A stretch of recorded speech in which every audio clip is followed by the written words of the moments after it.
Hey. The best tasting radio show in all of South Louisiana. It's the Lafayette Food Junkie Show on News Talk 96.5 KPEL. Welcome back to the Lafayette Food Junkie Show on News Talk 96.5 KPEL. I'm your host, Tiffany Deku, and joining us tonight as guest co-host is Abby Broussard-Falgout. We got to talk about this. We got to talk about this fried chicken article that Garden & Gun came out with. It came out a few weeks ago. I posted it on the Lafayette Food Junkie Facebook page, and I'm a little upset. I'm a little upset because they made a fried chicken list of the South, and of course Louisiana was on it because we are in the South. However, they felt like they couldn't leave their comfort area of New Orleans and venture out into the rest of the state and try other fried chicken places. And I'm just going to say it. I'm kind of upset that Bread and Circus wasn't on that, because not only do you guys make a good hamburger, but you make good fried chicken too. And come on now, it can stop wars, this fried chicken. Your fried chicken at Bread and Circus is better than my grandmother's fried chicken. Whoa. And that is saying a lot. Like, fried chicken is my death row meal. So I kind of take fried chicken very seriously. And I'm very upset that they felt like and there was like 3 or 4 places from the New Orleans area on the list. I know that there's good fried chicken places in Shreveport and Lafayette. There's a ton. Come on, guys, leave New Orleans and venture out into other areas of the state. Yeah, I mean, we kind of talked a little bit earlier before we started the show about judging too at, cook-offs and things like that. And I kind of feel the same way about all this kind of stuff. It's just lazy. Like, people want to say, oh, it's the best, and like want to say this one's the best and that one's the best and this one's the cook-off and this and same thing. And it's just, people are just totally phoning it in, this whole thing. And they're not wrong about these places, but to say that they're the best, or like to give this, like, that it's a concise and expansive list, is just very misleading. It's the same reason why, too, like, best restaurants on any list, best restaurants in America, the number one's always New York or LA. One time it was in Chicago, and I was like, wow, we're really busting out, really just shaking things up. But yeah, outside of Louisiana, outside of New Orleans, nothing else exists. And every once in a while, we'll get some love. Bon Appetit will come down. Savor has, visited our restaurant before. And I'm not going to lie, I'm always pretty shocked, even though we try desperately to get their attention, because it does mean something to us, especially, just because we admire the work they do and the people that they cover and the other restaurants that they give note to. And, recently it was a Bon Appetit that gave a shout out. They just selected Pops Po' Boys as, and man, I'm so sorry, Pops, but I can't remember what it was. I know everyone's going to kill me on this. I have a lot of stuff on my plate. I apologize. But so every once in a while we get a little nod, and it's awesome, but typically they just go to New Orleans. And I would love to know how they source these restaurants and how they found them. This is what I think, and I have a big theory behind this. Because number one, that all these Garden & Gun people have not gone to every single fried chicken restaurant in the South. You can't. A lot of this has to do with Google searches. Let's be honest. It's what comes up on a Google search for most popular fried chicken places, or something like that. Or I've been to that restaurant, and yeah, they have really good fried chicken. I'm going to put them on the list. And that's kind of how these types of lists work. It's impossible for someone to go to every single restaurant in the region to be able to judge on that. And I feel like a lot of it is from it comes back down to a PR position. Having stuff written about you gets you more limelight, and so you're going to be able to be reached, and your reach is going to go farther. Yeah. Oh, absolutely. I think they should just rename it the fried chicken places in Louisiana with the most buzz, according to population size. So it's like, by nature, New Orleans is just going to talk more about those. There's more people to talk about it. It's just going to be more sensational. So yeah, you're right. It's going to get the Google search. Even if you do an Instagram search or anything like that, it's just going to hit more. I do wish they'd put a little bit more due diligence into specifically seeking out some other hot spots like Lafayette, Lake Charles, even Shreveport, Baton Rouge, especially some amazing fried chicken places, amazing food places in general are bubbling up. I wish they just put a little bit more effort into even just the main hub, even if it was Baton Rouge and Shreveport, and you just made sure that one place was mentioned at each one, because there's some good ones there. I don't know. It felt a little better. If I'm not mistaken, and I don't have the article in front of me, I don't even think that they put any restaurants from Mississippi on the list. And Mississippi is a big fried chicken state. So that right there is also something that makes me go, You would think that maybe they would put like one off-the-wall location that no one's ever heard of on the list to be like, it's the secret underground fried chicken place. And I feel like they didn't even do that. Yeah, I mean, a lot of the places in New Orleans I had either heard about, but I'd never been to. And they were definitely not like, oh, that's typical. Willie Mays is on there, which they rightfully so. They deserve to be on every fried chicken list ever. But there are some other debatable ones. And it's fried chicken. It's like gumbo. There's no best. The only best is your grandmother's, or Bread and Circus if, you're Tiffany. But anyway, but it's what you grew up on. It's all selective, and it's based off of your unique taste profiles and what you love. But still, you're right. Like I just don't think it's legitimate unless there's at least one location in there that I would fear for my life going to. Besides that, then I don't care. I'm not interested. Okay, so we have to talk about this. You and Manny got your start at Jolie's Louisiana Bistro, and it has now since closed. How does that feel, having such a connection to a restaurant and then to see it shut its doors? Yeah, so Jolie's, we did start off there. I did the PR in the beginning, and Manny was the sous chef and then eventually the executive chef. And we left a few years before it closed down, but all the people we worked with were still there. And it is, if you work in the restaurant industry, it is like your baby. And of course, Bread and Circus is much more my baby. I literally gave birth to that. It hurt. I saw the scars. They're stretch marks, but still. And so, Jolie's wasn't mine. It was Steve Santillo's, who did an amazing job with that.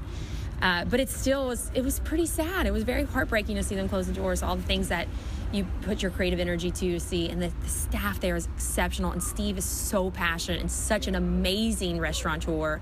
And actually the fact that Jolie's was open for 7 years, and they were the original Bread and Circus, doing things that no one else was doing. Farm to table when no one else was doing it. Farm to table when the farmers didn't trust us. We had to go to the farmers market and pay the same price as anybody else would go, and had to work year after year to win them over. They were doing that stuff, and Steve, it's a testament to Steve that Manny and I had a crazy idea. Or anybody in that restaurant had a crazy idea. He believed in us, and he gave us all the resources to run with it and to see what happened. And so, I wish he would have lived on forever, because he deserved that, to really have a kind of testament of what a great restaurateur he really is, empowering his employees to really make the best out of it. And so it's really unfortunate, but his legacy and Jolie's legacy, I mean, of course, he's still thriving with Blue Dog. There's another location in Lake Charles, and I'm sure they're doing amazingly well.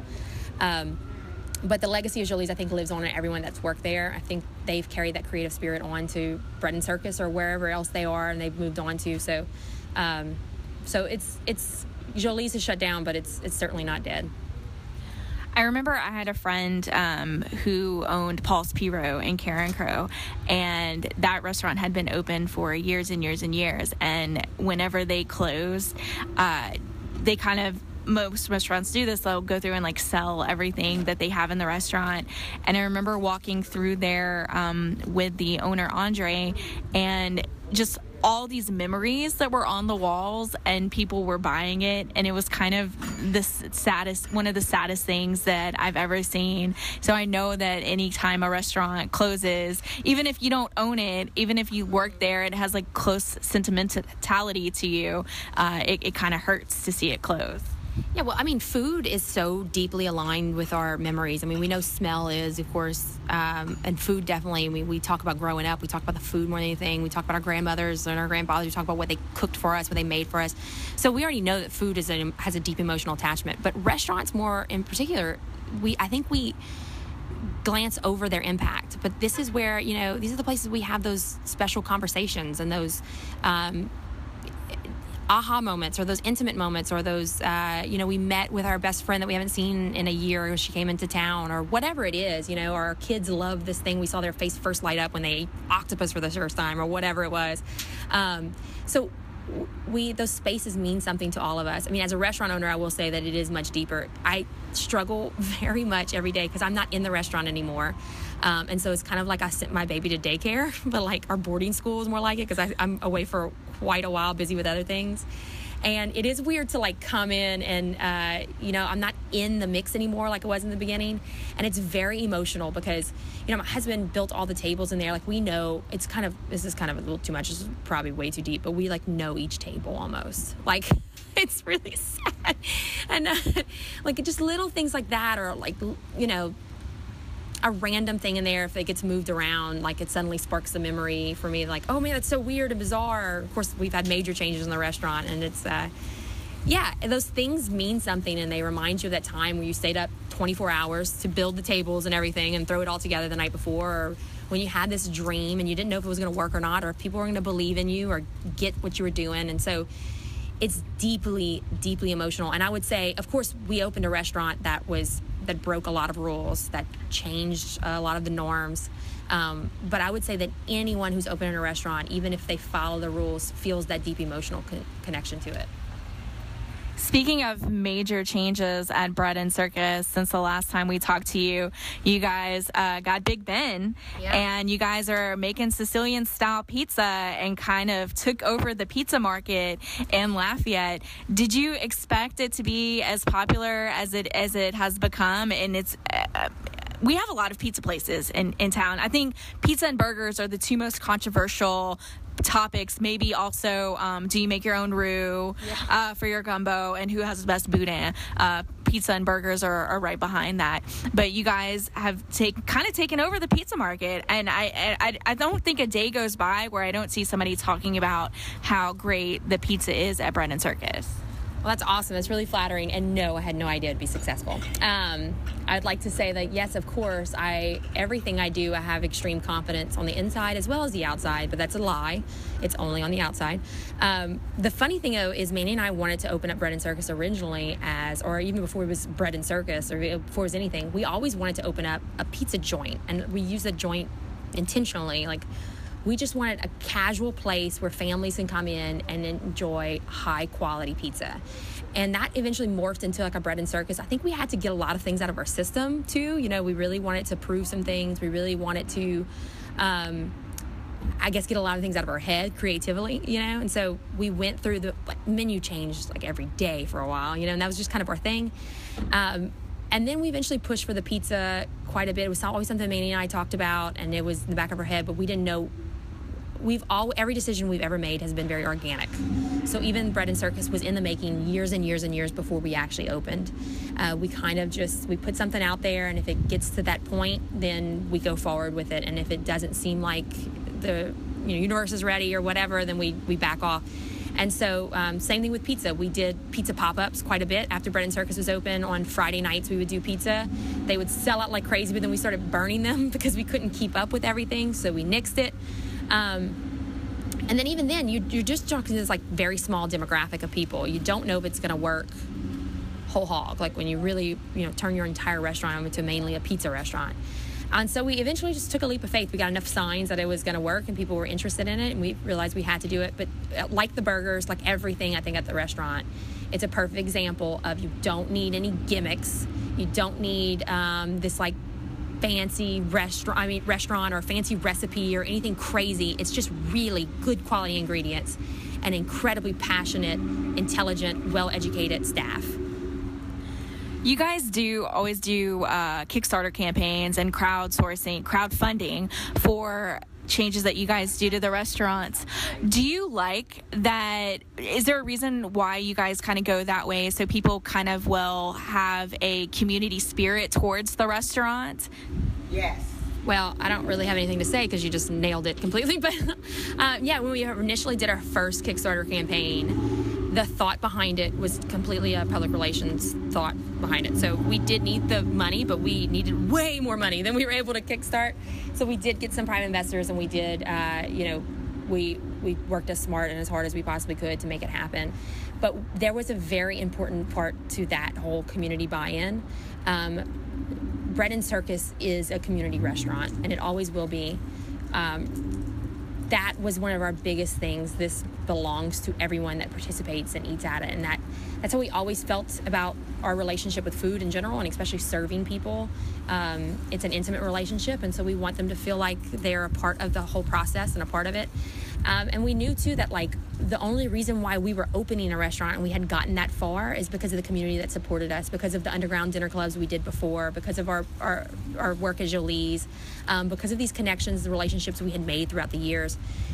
People will die hard about whatever we did. If we were like, we're opening a new restaurant and we want everyone to pay us $50 and we're going to jump off a bridge and it's going to taste delicious, trust us. I'm pretty sure people would have lined up to do it. I'm happy to report we're never going to ask people to do that. Well, maybe I should never say never, but we wanted people to have that connection because it meant a lot to us and they were the reasons why we were doing it. All right, we are going to take another break, and when we come back, we have more with Abby. So come back to us. It's the Lafayette Food Junkie Show on News Talk 96.5 KPEL. Play along. From Boudin to the best burgers Acadiana has to offer, it's the Lafayette Food Junkie Show on News Talk 96.5 KPEL. Welcome back to the Lafayette Food Junkie Show on News Talk 96.5 KPEL. I'm your host, Tiffany Deku, and we've been talking with Abby Broussard-Falgout. One of your hats that you wear is PR, and we are sitting out in front of Pot and Paddle, and they are one of your clients.